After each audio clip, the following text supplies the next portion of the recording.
안녕하세요, 마경환입니다. 네, 오늘은 우리 여기 임혜성 대표와 채권의 전반적인 관련해서 Q&A를 좀 진행해서 조금 더 여러분한테 좀 편하게 말씀드리고자 오늘 자리를 준비를 했습니다. 네, 안녕하세요. 저는 마경환 대표님 모시고 컨텐츠 함께 만들고 있는 어스얼란스 임예성입니다. 오늘은 또 최근 국채시장, 또 채권시장, 또 우리나라 또 정권이 바뀌면서 한꺼번에 다 물어봐야겠다 싶어서 제가 나왔고요. 채권투자학교 구독자분들 대신해서 여러 개 여쭙도록 하겠습니다. 지금 촬영일이 6월 5일인데 일단 우리나라 정권이 드디어 이제 방향성이 정해졌습니다. 이재명 대표 대통령으로 당선이 됐는데, 그러면은 일단 채권시장이나 이런 자산시장의 변화가 어떤 게 있나요? 지금 현재 새로운 대통령 이재명 대통령 같은 경우는 기존의 윤석열 대통령과는 정책의 기조가 다르죠. 가장 큰 기조의 차이는 이전 행정부 같은 경우는 확장적 재정보다는 돈을 아껴서 기업이 좀 더 빚을 하기 좋게 하자는 방향성을 가졌다라고 하면은, 반면에 새로운 대통령 같은 경우는 지금 현재 경제 상황이 너무 힘드니까 내수 진작이나 또 중장기 성장의 모멘텀을 좀 키우자는 측면에서 정부가 좀 돈을 좀 많이 써서, 즉 확장적 재정 정책이라는 측면에서 좀 가장 큰 차이일 것 같습니다. 즉 정리를 하면은 돈을 좀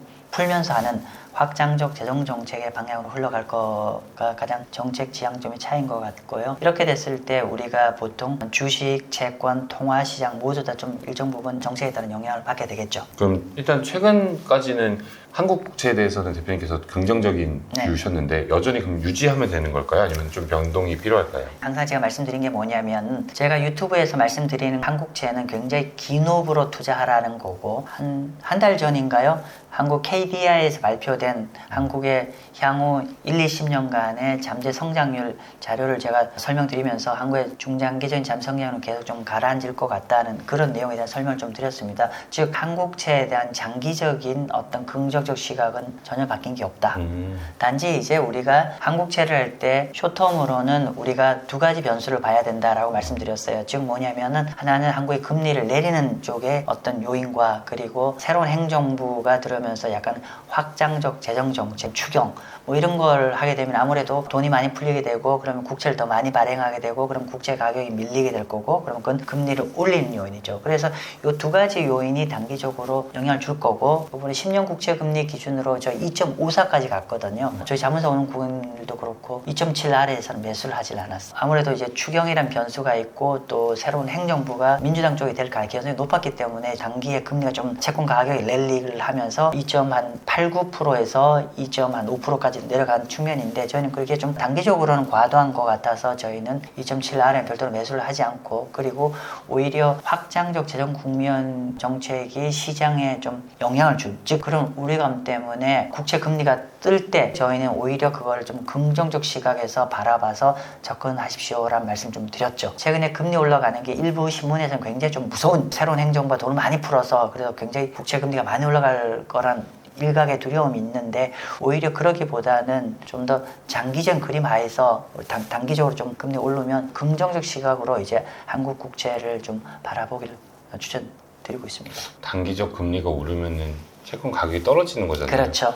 이게 어떻게 근데 긍정적 신호가 될 수 있을지 살짝 이해가 안 돼요. 맞습니다. 일단은 이제 이렇게 보는 거죠. 우리가 보통 금리가 있다고 하면 금리가 이렇게 내려가다가 좀 금리가 좀 이렇게 올라오잖아요. 이 금리가 올라오는 이유는 뭐냐면, 아까 말한 대로 어떤 확장적 재정 정책을 통해서 경제가 좋아지고 물가도 약간 올라가고 이러면 이제 금리가 올라가는 거죠. 심플하게 얘기하면은, 이렇게 금리 좀 올라가는 거는 경제가 좀 좋아질 거란 기대감이죠. 우리나라 국민으로서 이렇게 얘기는 하긴 뭐하지만 그래도 객관적으로 얘기를 해야 되는 거니까. 그러면 장기적으로 만약 여러분이 판단하시기에 제 금리가 이렇게 빠졌다고 올라오는 게 한국 경제 앞으로 새로운 행정 때문에 좋아지고 경제도 살아오르고 물가도 거기에 따라서 인플레이션도 발생하고 그런 방향으로 앞으로 한국의 중장기 추세가 리버스 될 거라고 판단하시면은 지금 한국 국채는 하시면 안 됩니다. 경제 추세가 우리가 지금 어떻게 보면 중장 추세 이렇게 가다가 살짝 떴는데, 이 뜨는 게 V자로 계속 리커버를 할 거라 보면은 한국 국채 투자하면 안 되겠지만, 저희가 보기에는 장기 추세를 바꾸긴 좀 어렵지 않겠냐. 그러면 단기적으로 금리 레벨이 올라오는 게 오히려 채권 투자할 때는 보면은 투자할 때 진입 시점에 금리가 높은 게 좋은 거거든요.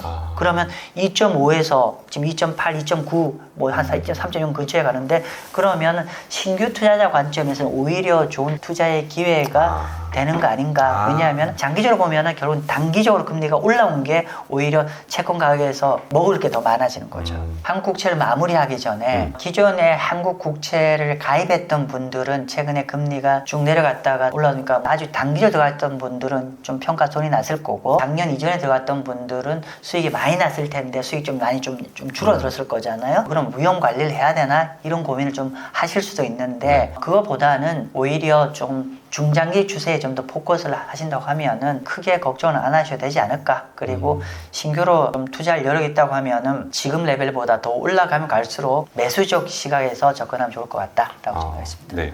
또 최근에 국내 주식이 많이 올랐어요. 그러면 지금 우리나라 국내 투자자분들은 어쩔 수 없이 국내 주식을 많이 갖고 계실 거고, 최근에 미국 주식 조금 들고 계실 거고, 그리고 이제 저희 구독자분들은 또 채권이란 또 안전자산까지 또 갖고 계실 건데, 지금 시점에서 좀 비중 관리는 어떻게 좀 추천을 하세요? 네, 이렇게 말씀을 드릴게요. 지금 우리 이재명 행정부의 캐치프레이즈, 성장 캐치프레이즈 혹시 아세요? 뭐 저희가 나름 공부를 해보니까 스캇 퍼센트는 333이잖아요. 예를 들면 GDP 대비 재정적자를 4년 뒤에는 3% 레벨까지 줄인다. 그리고 성장률 3%까지 한다. 그리고 마지막 3%는 물가를 안정시키기 위해서 미국 내에 석유 일일 증산량을 300만 배럴 한다. 그래서 333인데 우리 저 이재명 정부는 335입니다. 첫 번째 3은 뭐냐면 AI 3대 강국, AI 엄청 투자하겠다 뭐 이런 거고, 강국이 목표고, 두 번째는 한국의 잠재 성장률이 계속 떨어지고 있거든요. 그쵸. 지금 엊그저께 한 2, 3주 전에 KDI가 발표한 자료는 2031년부터는 한국의 잠재 성장률이 0%대에 들어가는데 우리 이재명 정부는 잠재 성장률을 3%까지 올리겠다. 그 다음에 O는 뭘까? O는 뭐냐면은 글로벌 경제 국가들 중에서 G5에 우리가 가입하는 것을 목표로 한다. 정리를 하면 3대 강국, 잠재 성장률 3% 성장, 그리고 G5에 가입하는 게 목표라고 합니다. 결국 이렇게 하기 위해서는 내수 진작과 성장을 하려고 여러 가지 경제에 대해서 긍정적인 바람을 많이 불어 넣을 수가 있고, 또 하나는 대외적으로 좀 어려운 부분이 지금 이제 관세 이슈인데, 사실은 이제 관세 이슈가 미국은 보수 정권이고 한국은 진보 정권이잖아요. 우리가 일반적으로 생각하기에는 윤석열 정부보다는 조금 더 이런 거에 불협화음이 있을 것 같은데, 그럼에도 불구하고 우리가 허니문 피리어드 같은 경우는 그럼에도 불구하고 우리가 이재명 대통령이 그런 거를 와이즈하게 잘 핸들할 수 있지 않을까, 이런 기대감. 단기적으로는 주식 좀 국내를 긍정적으로 본다. 근데 중요한 거는 이런 정책들이 완전히 긍정적으로 펀더멘탈을 변화를 줄 수 있을 건가 퀘스천인데, 중장기로 가려면은 지금 우리가 노동 정책은 또 약간 또 강하게 하잖아요. 그러면 한국에서 기업 하시는 분들 입장에서 이렇게 확장력 재정책과 노동을 이렇게 강하게 하는 게 과연 기업들의 펀더멘탈을, 기업하긴 생산성을 좋게 만들기에 그에 대한 퀘션이 좀 있는 것 같아요. 그렇기 때문에 저희가 드리고 싶은 팁은 뭐냐면은, 그런 초반에는 긍정적 기억이 많은데, 그리고 이제 아까 대외 여건도 트럼프 관련해서도 그런 기대는 하고 있지만 초기에 중장기적으로 트럼프는 한국에 또 방위비 관련도 굉장히 스트롱하게 갈 거기 때문에 우리가 어쨌건 간에 이쪽에 약간은 우리가 스탠스가 이전 행정부 대비해서 미국부에서 약간 비중을 약간은 중국이나 이런 데 좀 비중도 약간 더 싣고 하면은 미국 입장에서는 불편한 얘기일 수 있잖아요. 그렇기 때문에 관세 이슈도 좀 중장기적으로 좀 더 약간은 부담이 될 수 있고, 또 펀더멘탈이 초기에는 다 긍정적으로 봤는데 좀 이게 좀 시간이 지나면서 긍정적으로 작동이 안 될 게 연성되기 때문에, 그러면 결국은 펀더멘탈이 없는 상황에서는 추세 상승이 어렵기 때문에 주식만 놓고 얘기한다고 하면은 단기적으로는 긍정적, 그러나 그래서 주식 좀 올라오면은 중장기적으로는 결국 펀더멘탈이 수반되고 대외 경제권도 되는데, 그 부분은 장담하기 좀 어려운 국면이기 때문에 오히려 그때는 차익 실현 쪽으로 방향으로 가면 좋을 것 같고, 반면 이제 채권 같은 경우는 사실은 주식과 채권 이게 바구니 바스켓이 다르잖아요. 네. 바스켓이 다르기 때문에 채권은 아까 말씀드린 대로 채권 금리가 어떤 이런 우려감 때문에 금리가 올렸는데, 우리 잊지 마셔야 될 거는 뭐냐면 채권 시장도 굉장히 선반영되어 움직입니다. 여러분 그건 꼭 아셔야 될 거예요. 그러니까 우리가 이제 미국과 한국 모두 다 우리가 연준에 우리가 작년에 50bp 금리 인하면서 오일 시장 금리 올랐죠. 그러니까 그건 그만큼 선반영돼 있다는 얘기고, 한국도 어떻게 보면 일정 부분 요번에 25 기업이 금리 인하를 했는데 불구하고 오히려 금리 좀 올라가고 있잖아요. 그러면 시장은 굉장히 선반영되어 있기 때문에 그런 특징을 이해할 필요가 있고, 그래서 그러면 우리가 거의 에브리바디가 다 알아요. 즉 이재명 대통령이 어느 날 갑자기 딱 된 게 아니라 이미 한두 달 전부터 시장에서는 우리가 민주당 정부가 대통령이 될 가능성이 높다라고 시장에서 이미 다 판단을 하고 있었고, 우리가 여론조사와는 별개로 투자 시장에서는 나름 확정적으로 민주당 정부 쪽이 되는 쪽으로 반영해서 시장이 움직이고 있었죠. 왜냐하면 기억나시는지 모르겠지만은 우리가 지난 한 달 전 4월 30일 날 한국 국채 10년 금리가 2.58이었는데 대통령 선거 전날 6월 2일 날 2.78까지 올랐어요. 확장적 재정 정책에 따른 국채 발행 물량이 많아질 거라는 것들을 이미 시장에 선반영이 되어 있는 부분이 있고, 특히나 6월 4일 날 취임 첫날 금리가 팍 떴죠. 그러면서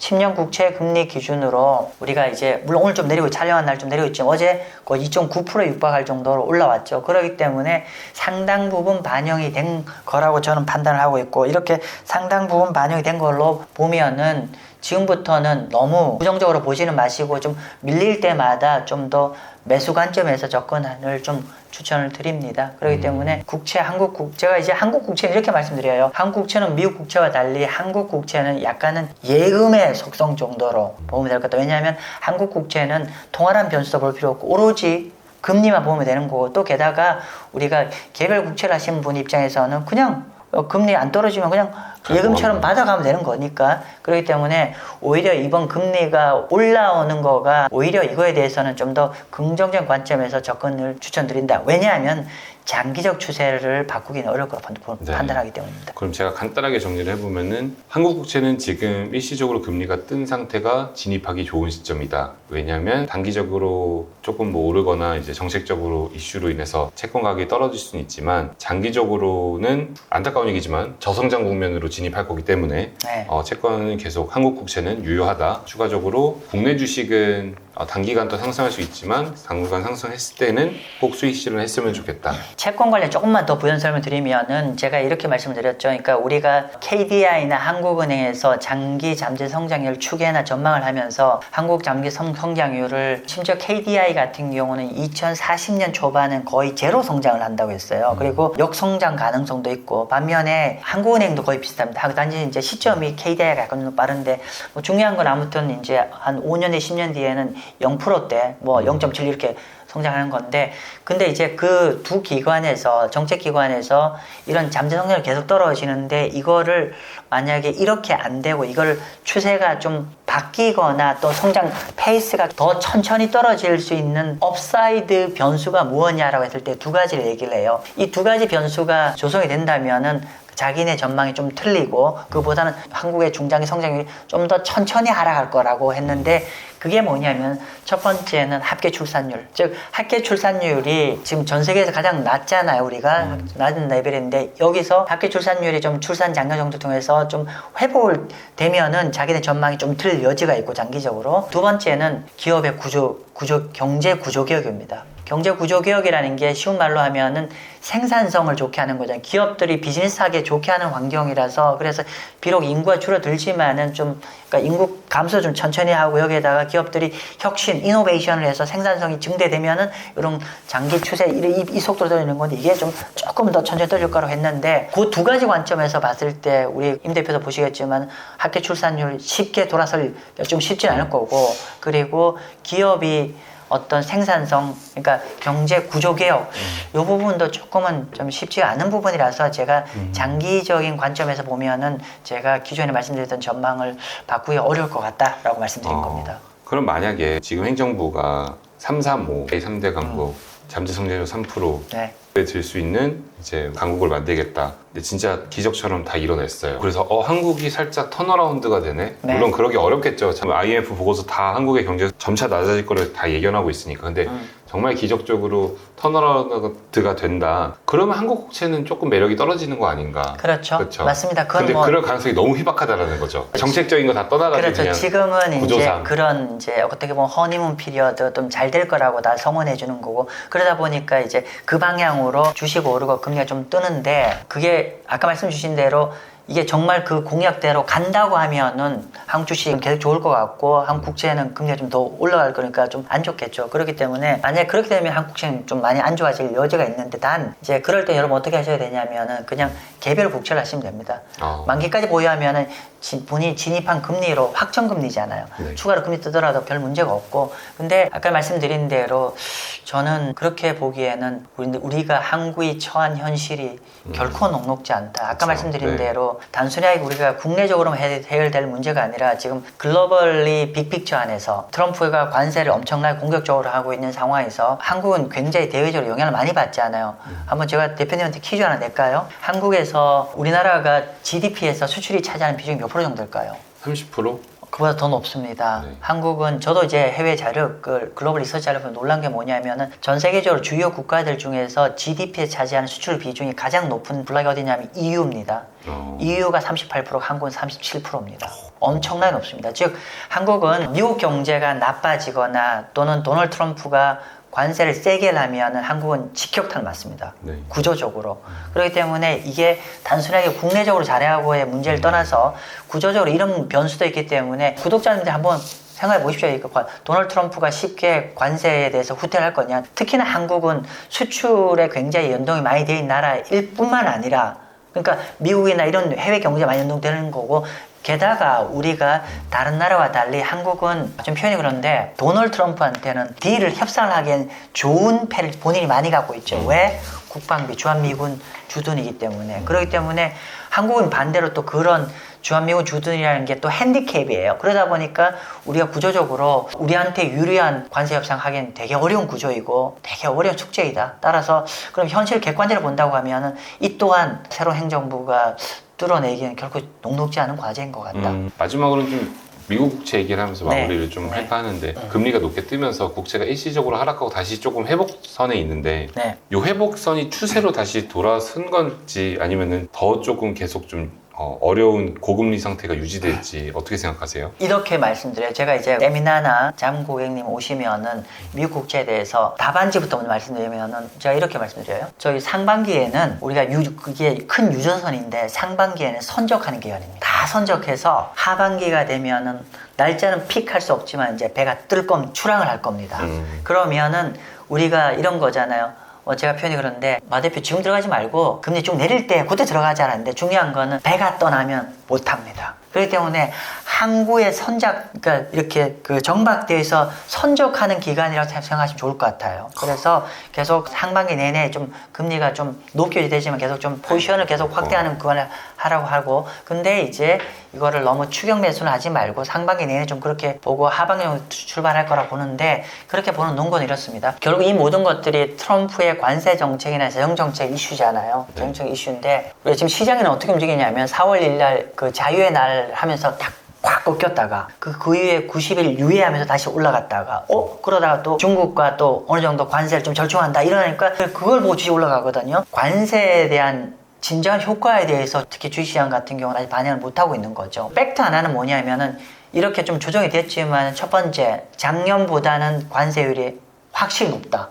작년 말 기준으로 조정한다고 그보다 한참 높은 게 팩트고 현재 조정된 관세율도 실효 관세율도 1930년 이후에 가장 높은 레벨이다. 두 번째, 자 최종적으로 관세율이 어떻게 조정될지는 저도 잘 모르겠어요. 그런데 중요한 거는 여전히 도널드 트럼프가 관세 관련해서 너무 예측 불허로 나오잖아요. 또 어제 또 뭐 기사 나왔죠? 철강, 알루미늄 관세를 25에서 50% 때린다로 또 나왔죠. 또 점프를 했어요. 그래서 관세 관련된 불확실성이 지금 3개월째 가고 있어요.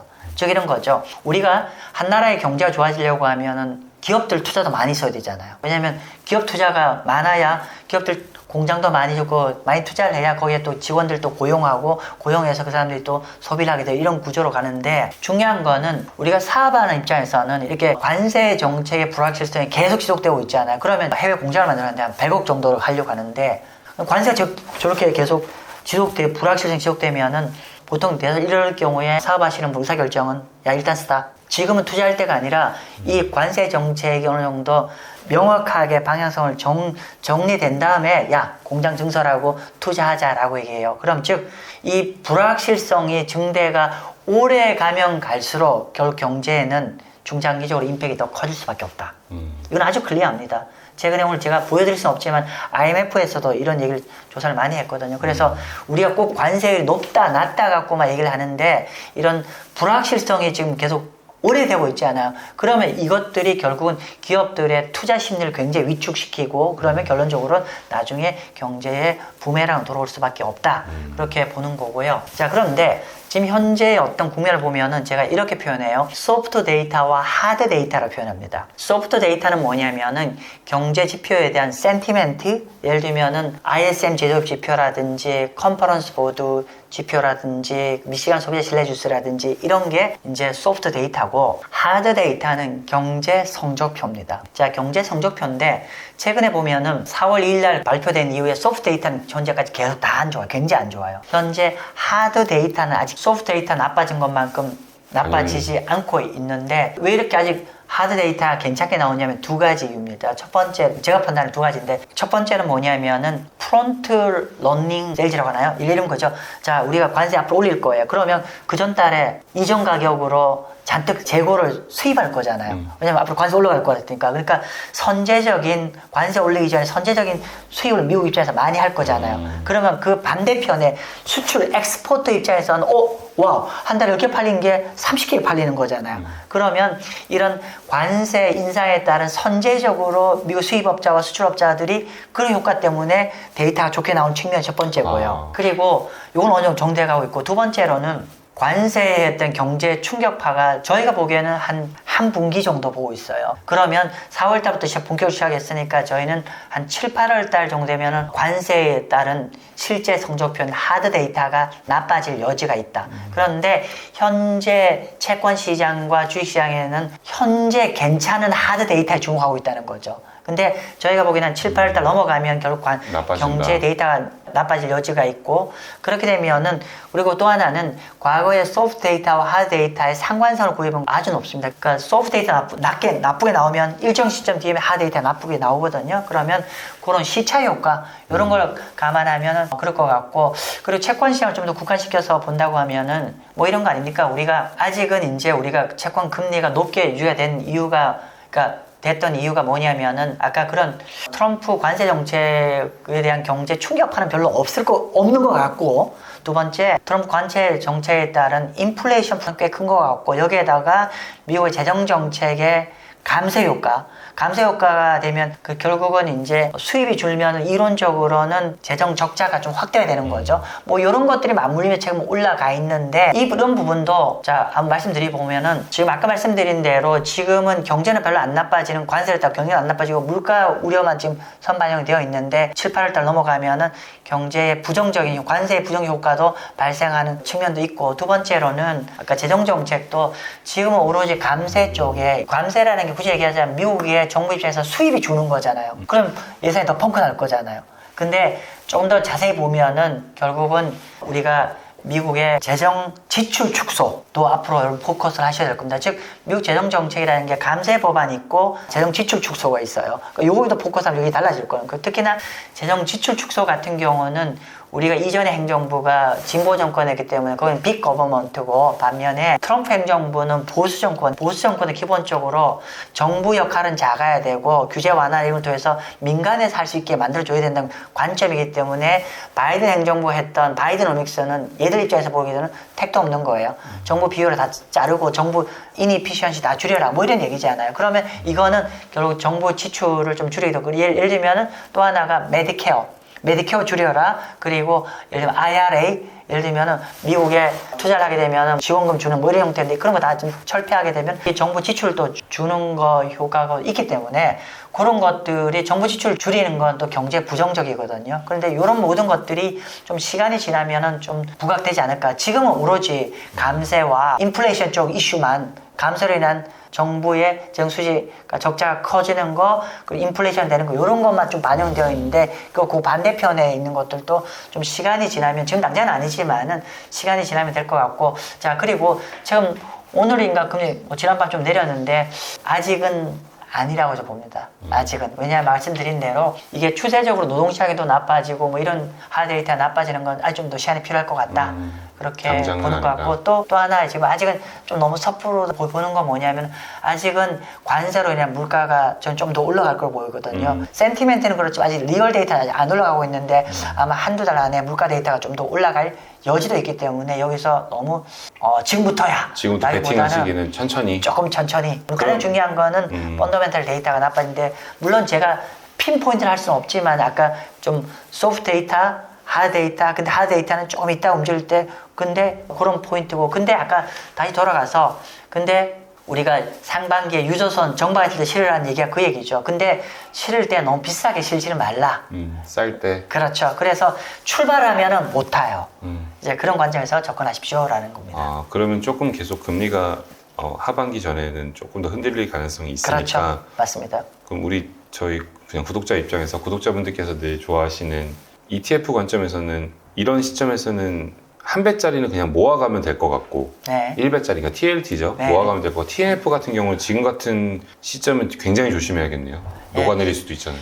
TMF, 그렇죠. TMF는 조금 더 있다가 제가 틀릴 수도 있지만은 조금 더 있다가 조금은 조금 있다 하시는 걸 좀 추천드립니다. 아까 말했던 왜냐하면은 아직 인플레이션 데이터, 그러니까 관세로 인한 인플레이션 CPI나 PC가 아직 크게 안 뜨고 있거든요. 이거 좀 떠줘야 돼 사실은. 오히려 떠주는 거, 뜨네, 큰일 났네가 아니라 오히려 역발상에서 접근하시라 그 말씀 좀 드리고 싶습니다. 네, 알겠습니다. 오늘 이렇게 한번 싹 훑어야 될 것 같았어요. 미국 시장도 좀 크게 흔들리고 있고 한국 시장에 이제 또 새로운 정보가 들어섰기 때문에 한번 이렇게 제가 출연해서 말씀을 나눴고 아마 댓글로 궁금하신 거 더 많으실 것 같아요. 한번 쫙 더 남겨주시면은 제가 그것도 종합해서 대표님께 한번 여쭙는 시간 앞으로 갖도록 하겠습니다. 뭐 다음에 시간이 된다고 하면은 브라질도 괜찮고요, 이에나도 괜찮고요. 사실은 마세오는 맨날 채권 얘기만 한다라지만은 그게 사실인 걸 어떡합니까? 브라질과 이에나와 관련돼 있는 것도 사실은 여러분이 좀 관심을 가지면 되게 좋은 투자의 아이디어가 되실 수 있을 겁니다. 다음에 한번 시간 되면 하시죠. 네네, 다음엔 또 브라질하고 예나까지 같이 좀 나눠보도록 하겠습니다. 시간 내주셔서 감사합니다. 네, 감사합니다.